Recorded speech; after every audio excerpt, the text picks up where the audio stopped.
Dua pertanyaan. Yang pertama tentang sholat di masjid, shofnya jarang. Apakah merapatkan shaf itu masuk di antara tiga rukun syarat wajib? Rukun sholat, syarat sholat, wajib sholat? Tidak. Andai suasana normal sekalipun, apalagi suasana tidak normal karena adanya suatu pandemi wabah darurat.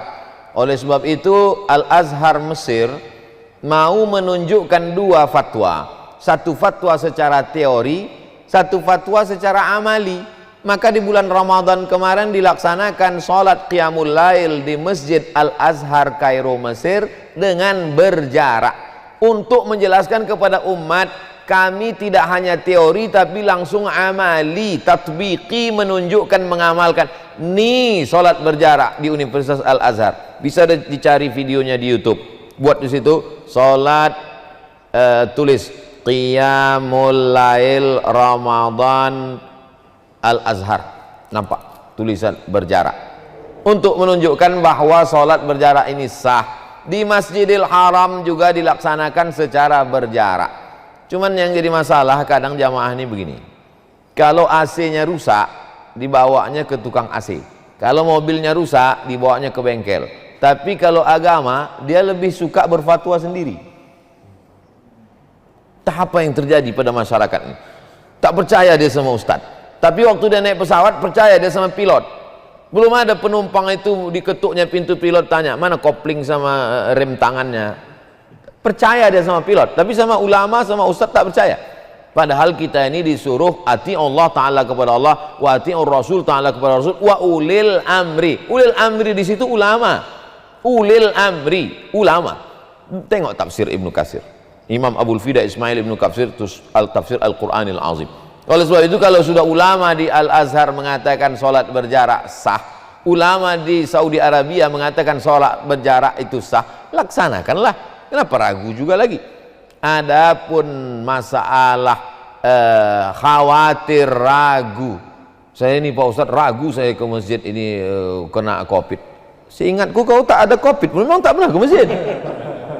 Jadi COVID ini sebagai alasannya saja. Maka saya ketua masjid, saya di komplek perumahan ketua masjid, maka saya buat di situ protokol kesehatan. Di depan masjid itu sudah ada cuci tangan, walaupun nanti dia berwudu karena yang pakai sabun. Lalu kemudian karpet digulung, lalu kemudian sop berjarak, tak ada salaman, lalu kemudian tetap pakai masker. Jadi kalau sudah kita laksanakan protokol kesehatan, kena juga, itu memang sudah ajalnya sampai.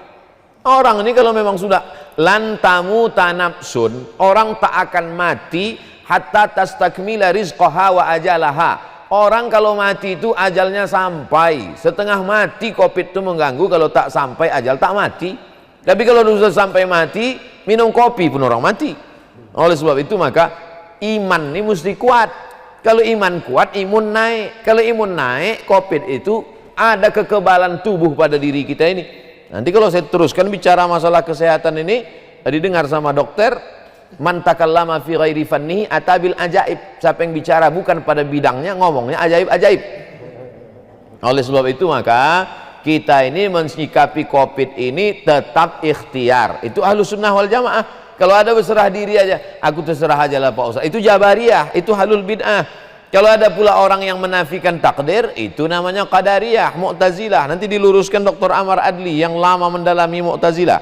Oleh sebab itu maka kita ada usaha, ada ikhtiar. Ikuti protokol kesehatan. Jangan lantang sombong kali mau menelan COVID pula.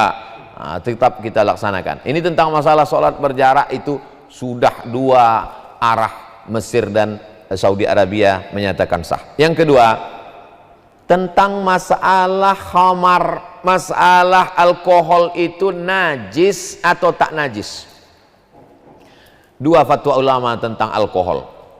Saya baca fatwa Syekh Atiyah Shaqar yang mengatakan alkohol itu najis. Ini dalilnya, innamal khamru wal maisir wal ansab wal azlamu rijsun.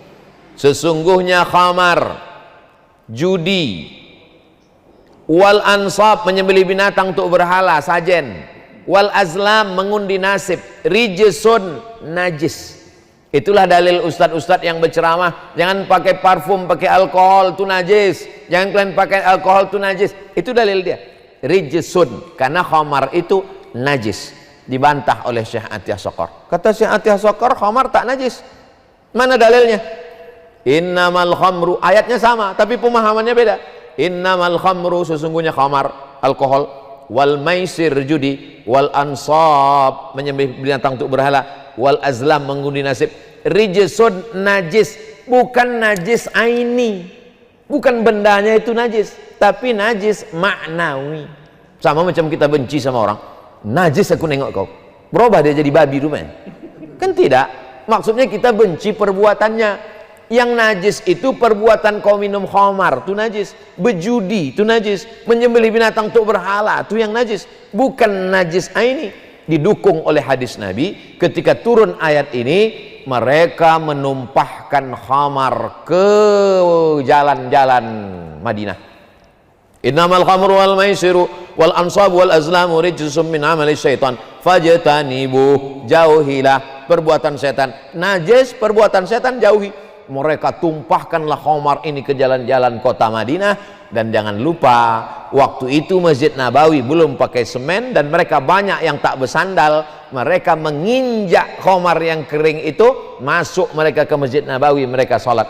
Seandainya najis, pasti kata Nabi, gali tanah, masukkan dalam kubur supaya tak terinjak. Itulah dalil menunjukkan bahwa alkohol itu tidak najis aini, tapi najis maknawi.